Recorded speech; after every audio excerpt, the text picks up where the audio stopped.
Mahadev betting app के मामले में वांटेड अभिनेता साहिल खान को बस्तर से एसआईटी की टीम ने गिरफ्तार किया है। लगातार साहिल खान महादेव बेटिंग ऐप मामले में कर्नाटक, आंध्र प्रदेश, तेलंगाना होते हुए जगदलपुर पहुंचे थे और इसी दौरान मुंबई पुलिस द्वारा गठित एसआईटी टीम ने उन्हें गिरफ्तार कर लिया है। महादेव ऐप से ही मिलते जुलते ही ऐसे संबंध होने के मामले को लेकर मुंबई में माटुंगा पुलिस थाने में साहिल खान के खिलाफ मामला दर्ज किया गया था। इसे मिलते जुलते ऐप को बनाने और उसे प्रमोट करने के मामले में साहिल खान के खिलाफ एफआईआर दर्ज की गई थी। इस मामले में मुंबई हाईकोर्ट में साहिल खान ने अपील की थी, लेकिन यहां भी राहत नहीं मिलने पर वो फरार हो गए थे। लेकिन मुंबई पुलिस द्वारा गठित एसआईटी लगातार उनका पीछा कर रही थी और करीब 2 दिनों के बाद जगदलपुर से उन्हें गिरफ्तार किया गया है। इस वक्त की बड़ी खबर आपको बता रहे हैं, मुंबई पुलिस उन्हें वापस मुंबई लेकर चली गई है।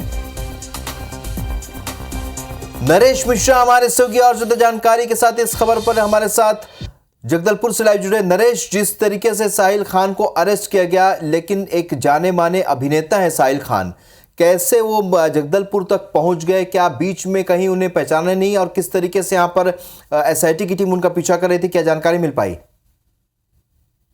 देखिए, वो लगातार अपनी लोकेशन बदल रहे थे। मुंबई से उन्होंने गोवा का रास्ता पकड़ा और इसके बाद जो है वो तेलंगाना होते हुए छत्तीसगढ़ पहुंचे, बस्तर के क्षेत्र में, क्योंकि नक्सल प्रभावित क्षेत्र है, दूरस्थ और एक रिमोट एरिया है। तो शायद उन्होंने ये समझा होगा कि इस इलाके में पुलिस आसानी से दाखिल नहीं होगी, मुंबई की पुलिस, और क्योंकि बाहर की पुलिस को ऐसी जगहों पर नक्सल प्रभावित इलाकों में जाने के लिए एक स्पेशल एसओपी की आवश्यकता होती है।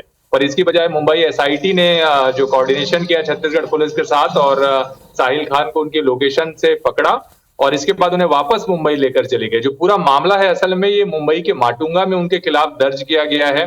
और क्योंकि महादेव ऐप के मामले में आप जानते हैं कि 15,000 करोड़ रुपए से अधिक का मनी लॉन्ड्रिंग का मामला ईडी की तरफ से छत्तीसगढ़ में भी दर्ज है। और इससे मिलते जुलते ऐप और महादेव ऐप के प्रमोशन को लेकर साहिल खान का नाम सामने आया।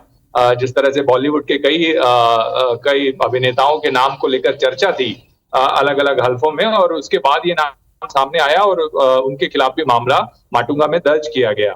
तो उसके बाद से उनके खिलाफ ये मामले में जांच चल रही थी। मुंबई एसआईटी की तरफ से हाईकोर्ट में उन्होंने अपील की थी जमानत की। जब ये खारिज हुई तो ठीक 40 घंटे पहले उन्होंने अपनी जगह बदलकर कई अलग अलग होटलों में उन्होंने चेक इन किया, फिर चेकआउट किया पुलिस के पहुंचने से पहले। तो एसआईटी लगातार फॉलो करते हुए आखिरकार उन्होंने बस्तर से साहिल खान को अरेस्ट कर लिया और इसके बाद उन्हें वापस मुंबई लेकर चली गई। आप कह रहे हैं कि यहाँ पर जो स्थानीय पुलिस से भी जानकारी लगातार एसआईटी लेती रही, छत्तीसगढ़ पुलिस से क्या कांटेक्ट में थी लगातार एसआईटी की टीम और किस तरीके से यहाँ डेटा निकाल रही थी, उनके बारे में जानकारी एकत्र कर रही थी? क्या इसकी जानकारी मिल पाई है नरेश? नहीं, देखिए, इसकी जानकारी नहीं मिल पाई है, लेकिन आप जान रहे हैं कि महादेव सट्टा ऐप का जो शुरुआत थी एक तरह से छत्तीसगढ़ में हुई थी, और चाहे प्रशासनिक कह लीजिए, पुलिस कह लीजिए, या फिर जो बड़े नेता हैं सरकार के दौरान, उनका सबका नाम इस ऐप से जुड़ा, इस महादेव सट्टा ऐप के घोटाले मनी लॉन्ड्रिंग के मामले से जुड़ा। और इसके साथ साथ कई अलग अलग सेंटर इस ऐप के बन गए थे और इसके नाम बदल कर भी कई ऐप संचालित किए जा रहे थे। तो इसी सिलसिले में मुंबई में भी नाम गया इसका, मुंबई के कई बड़े अभिनेताओं का नाम सामने आया। अब आप अंदाज लगा सकते हैं कि 15,000 करोड़ रुपए का ये मामला है। तो आप कल्पना करिए कितना बड़ा घोटाला होगा। और मनी लॉन्ड्रिंग के मामले में ईडी ने पूरे देश भर में जितनी बड़ी रकम एक मुश्त बरामद की है, उनमें टॉप 10 मामलों में से ये एक है। पिछले 2-3 सालों में जो पैसे महादेव ऐप के जरिए या इस तरह के जो केसेस हैं जहां मनी लॉन्ड्रिंग के मामले हैं, उनमें ये बरामद किया गया था। तो ये एक बड़ा मामला बन गया और हाई प्रोफाइल नाम जुड़ने के साथ साथ इसका दायरा बढ़ता गया।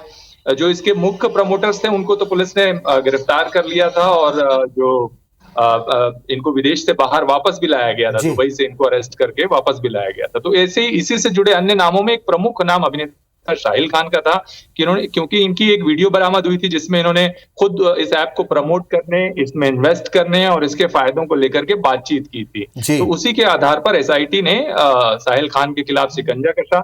और कथित तौर पर यह भी बात सामने आ रही है कि जो बॉलीवुड में नेटवर्क था उसमें साहिल खान की भी भूमिका थी। तो इस वजह से इसके खिलाफ मामला दर्ज किया गया, एक साइबर एक्ट का मामला, और साथ ही जो मनी लॉन्ड्रिंग को लेकर ईडी की जांच चल रही है, जिसे संयुक्त रूप से इस मामले में इन्वेस्टिगेशन में शामिल किया गया है। नरेश, तो क्या केवल साहिल खान की गिरफ्तारी हुई या और किसी की भी गिरफ्तारी की इसमें जानकारी मिल पा रही? क्योंकि जाहिर सी बात है, जब वो निकले होंगे तो उनके साथ कुछ और लोग भी रहे होंगे। नरेश?